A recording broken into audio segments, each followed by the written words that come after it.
En cas de cession du droit au bail, le vendeur est responsable de la régularité de la cession vis-à-vis du bailleur. Si la cession est irrégulière, l'acquéreur du droit au bail bénéficie d'une garantie d'éviction qu'il peut opposer au vendeur. Une société, locataire de locaux commerciaux, cède son droit au bail. À la demande du bailleur, la résiliation judiciaire du bail est prononcée au tort du vendeur en raison de l'irrégularité de la cession du bail. L'acquéreur est condamné au paiement d'une certaine somme au titre des loyers et indemnités d'occupation, ainsi qu'à la libération des locaux commerciaux.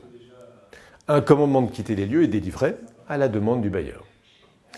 L'acquéreur, après avoir quitté les locaux, assigne le vendeur sur le fondement de la garantie d'éviction en indemnisation de son préjudice.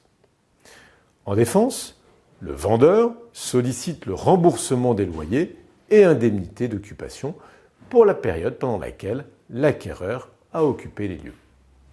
Le vendeur fait grief à l'arrêt de rejeter sa demande de remboursement. En premier lieu, le vendeur soutient que l'indemnité d'occupation représente la contrepartie de la jouissance des lieux et que la Cour d'appel, qui a constaté que l'acquéreur avait occupé les lieux, n'a pas tiré les conséquences légales de ses propres constatations. En deuxième lieu, le vendeur soutient que l'indemnité d'occupation est due par l'occupant, même en l'absence de toute faute. Dans sa décision, la haute juridiction rappelle les dispositions de l'article 1630 du Code civil, selon lesquelles, en cas d'éviction, l'acquéreur, si la garantie a été promise, ou s'il n'a rien été stipulé à ce sujet, l'acquéreur est fondé à demander au vendeur la restitution du prix, celle des fruits lorsque l'acquéreur est obligé de les rendre au propriétaire qui les évince, les frais faits sur la demande en garantie de l'acquéreur et ceux faits par la demande originaire. Enfin, les dommages et intérêts ainsi que les frais et loyers, coût du contrat.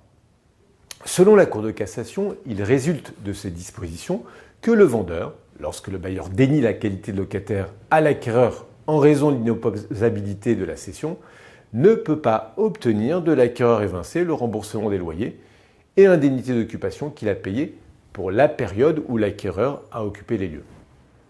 Avant de confirmer la décision de la Cour d'appel qui a rejeté la demande de remboursement formée par le vendeur, la haute juridiction relève d'une part que la Cour d'appel a retenu que le vendeur était seul et entièrement responsable de l'éviction de l'acquéreur et qu'il devait l'en garantir. D'autre part, que la Cour d'appel a constaté que l'acquéreur avait libéré les locaux. Alors cette décision permet de faire un point sur la garantie d'éviction dont bénéficie un acquéreur dans le cadre de la cession d'un droit au bail ou de la cession d'un fonds de commerce. Le principe de cette garantie est exprimé par l'article 1626 du Code civil. Le vendeur est tenu de garantir l'acquéreur contre toute éviction, même si aucune stipulation n'a été faite dans l'acte de vente. La Cour de cassation a confirmé cette garantie d'éviction dans plusieurs décisions. Ainsi, au terme d'un arrêt rendu le 30 avril 2003, elle avait jugé que cette garantie d'éviction bénéficie à l'acquéreur, même si ce dernier avait connaissance du risque d'éviction lors de la cession. La perte d'une partie de la surface louée constitue, selon la Cour, une éviction partielle justifiant l'application de la garantie.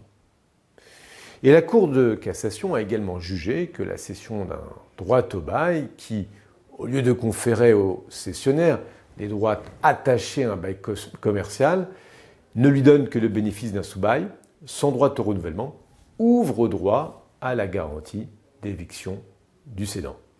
Et quant au préjudice, la Cour de cassation estime que l'acquisition d'un fonds de commerce comportant un droit au bail qui ne confère pas le droit au renouvellement cause un préjudice matériel actuel et certain au cessionnaire.